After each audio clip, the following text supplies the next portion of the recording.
प्रिय दर्शकों नमस्कार। आइए सुनते हैं आज के मुख्य समाचार। सेल आरएसपी के ऑक्सीजन प्लांट में उन्नत और एकीकृत अत्याधुनिक वितरित नियंत्रण प्रणाली का उद्घाटन। आरएसपी के कर्मचारियों को सेल आरएसपी की शाबाश पुरस्कार योजना के तहत पुरस्कृत। और सेल आरएसपी में सेवानिवृत्ति पूर्व कर्मचारी सशक्तिकरण कार्यशाला रोशनी आयोजित।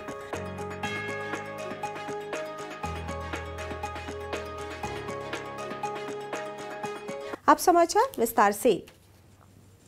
सेल राउरकेला इस्पात संयंत्र के ऑक्सीजन प्लांट के इंस्ट्रूमेंटेशन विभाग द्वारा प्रबंधित एक अत्याधुनिक वितरित नियंत्रण प्रणाली का उद्घाटन 14 मार्च 2024 को कार्यपालक निर्देशक वर्क्स श्री एस.आर. सूर्यवंशी द्वारा किया गया।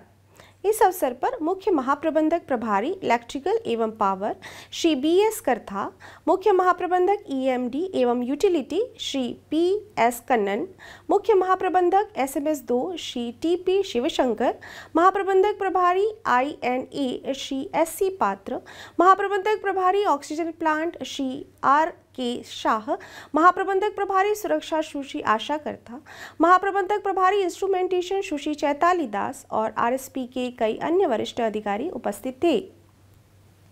महाप्रबंधक प्रभारी आईएनए ने डीसीएस अपग्रेडेशन की आवश्यकता और नई प्रणाली के साथ उपलब्ध अतिरिक्त सुविधाओं सहित कुल प्रणाली का प्रदर्शन किया। उल्लेखनीय है कि मुख्य संयंत्र उपकरण के साथ आपूर्ति किए गए पुराने डीसीएस सिस्टम को अलग अलग समय पर ऑक्सीजन संयंत्र के विभिन्न इकाइयों में चालू किया गया था। ये प्रणालियां संबंधित इकाइयों की पूर्व स्वचालन प्रणाली के लिए जिम्मेदार थी, जिसमें प्रक्रिया मापदंडों की निगरानी और नियंत्रण, इंटरलॉक और सुरक्षा शामिल है। इकाइयों की स्थापना के बाद से सिस्टम निरंतर संचालन में थे। पुरानी और अप्रचलित होने के कारण मौजूदा प्रणाली को बदलना एक तकनीकी आवश्यकता थी। उन्नत प्रणाली में डीसीएस की सभी नवीनतम उन्नत सुविधाओं के साथ नवीनतम अत्याधुनिक प्रौद्योगिकियां हैं। पहले ऑपरेशन के लिए ASU 1 और 2 में ASU 3 के डेटा तक पहुंचना और लाना संभव नहीं था। अब सभी डीसीएस के एकीकरण से दोनों नियंत्रण कक्षों से किसी भी कार्य केंद्र में किसी भी इकाई का संचालन और निगरानी की जा सकती है। इस प्रतिस्थापन के साथ ऑक्सीजन प्लांट वर्तमान में एक एकीकृत प्रणाली से सुसज्जित है, जहां किसी भी इकाई को दो नियंत्रण कक्षों में से किसी एक से संचालित किया जा सकता है। आंतरिक और बाहरी दोनों खतरों के लिए अंतर्निहित साइबर सुरक्षा, प्लांट नेटवर्क, असीमित डेटा ट्रांसमिशन प्रबंधन के साथ कम अतिरिक्त इन्वेंट्री और निश्चित रूप से सुरक्षित संचालन के लिए एक विश्वसनीय ऑटो नियंत्रण सुरक्षा संचालन के लिए इंटरलॉक और रक्षा प्रणाली। किसी भी घटना की स्थिति में समस्या निवारण और घटना विश्लेषण का क्रम बहुत आसान बन जाता है। सेल राउरकेला इस्पात संयंत्र के विभिन्न विभागों में कर्मचारियों द्वारा उनके संबंधित क्षेत्रों में किए गए सराहनीय कार्यों को मान्यता देने के लिए शाबाश पुरस्कार वितरण समारोह आयोजित किए गए। 14 मार्च 2024 को नगर सेवा विभाग में आयोजित एक कार्यक्रम में नगर सेवा, उद्यान कृषि एवं CSR विभाग के 14 कर्मचारियों को शाबाश पुरस्कार से पुरस्कृत किया गया। मुख्य महाप्रबंधक TNCSR श्री PK स्वाइन ने समारोह की अध्यक्षता की और प्रशस्ति पत्र प्रदान किए। इस अवसर पर महाप्रबंधक TS श्री TG कानेकर, महाप्रबंधक CSR सुश्री मुनमुन मित्र और टाउन सर्विसेज और CSR विभाग के अन्य वरिष्ठ अधिकारी उपस्थित थे। इस अवसर पर बोलते हुए मुख्य महाप्रबंधक TANCSR ने पुरस्कार विजेताओं को बधाई दी और उनके प्रयासों की सराहना की और उनके अच्छा कार्य जारी रखने का आग्रह किया। कार्यक्रम का समन्वय उप प्रबंधक कार्मिक नगर एवं चिकित्सा श्री SC परिचा द्वारा किया गया, जबकि धन्यवाद ज्ञापन वरिष्ठ प्रबंधक नगर सेवाएं श्री अविनाश द्वारा किया गया। शाबाश पुरस्कार समारोह 14 मार्च को सिलिकॉन स्टील मिल में आयोजित किया गया था। मुख्य महाप्रबंधक HSM1 CRM SSM PP और RS श्री सुब्रत कुमार मुख्य अतिथि थे और उन्होंने 10 कर्मचारियों को पुरस्कार प्रदान किए। इस अवसर पर महाप्रबंधक प्रभारी SSM श्री CR मिश्र और विभाग के अन्य अधिकारी और कर्मचारी उपस्थित थे। कैविटी पावर प्लांट 15 मार्च को शाबाश पुरस्कार समारोह का आयोजन किया गया। मुख्य महाप्रबंधक प्रभारी इलेक्ट्रिकल एवं पावर श्री BS करथा ने समारोह की अध्यक्षता की और पुरस्कार प्रदान किए। इस अवसर पर महाप्रबंधक ONM श्री NC परिडा, महाप्रबंधक इलेक्ट्रिकल श्री BV दास, महाप्रबंधक मैकेनिकल श्री J सिंह और महाप्रबंधक इलेक्ट्रिकल श्री J दलाई उपस्थित थे।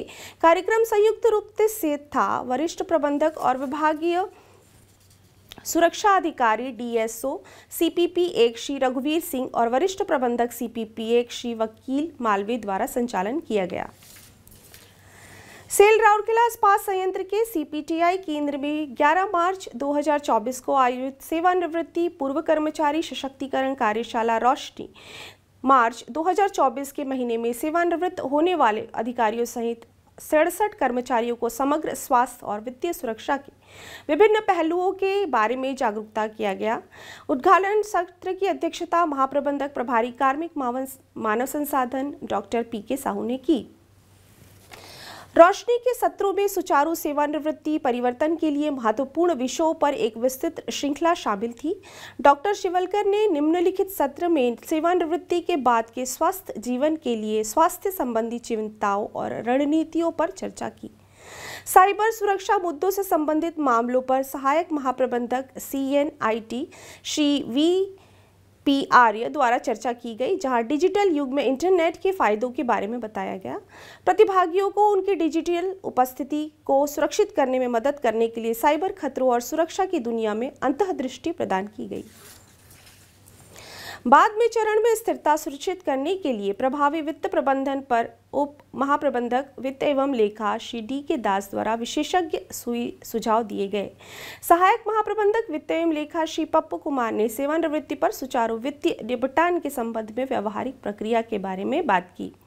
महत्वपूर्ण बदलाव से निपटने और एक उद्देश्यपूर्ण और सक्रिय जीवन जीने के लिए वरिष्ठ प्रबंधक CP2 श्री बाबूलाल नाहक ने सकारात्मक मानसिकता की तैयारी पर विचार विमर्श किया। सहायक प्रबंधक नगर सेवा श्री HK साहू ने संगठन के भीतर तिमाही अवकाश और प्रतिधारण नीतियों की जटिलताओं के बारे में चर्चा की। वरिष्ठ प्रबंधक कार्मिक सुश्री ज्योति औरिया ने प्रतिभागियों का स्वागत किया, जबकि कनिष्ठ प्रबंधक कार्मिक श्री शिव प्रकाश माझी ने औपचारिक धन्यवाद ज्ञापित किया। समारोह का संचालन श्रम निरीक्षक श्री खगेश्वर पंडा द्वारा किया गया। राष्ट्रीय कार्यशाला का मुख्य उद्देश्य सेवानिवृत्त होने वाले कर्मचारी को सकारात्मकता, उत्साह और तैयारी के साथ सेवानिवृत्ति को अपनाने के लिए व्यापक तरीके से तैयार करना है। आज के हिंदी समाचारों में बस इतना ही। नमस्कार।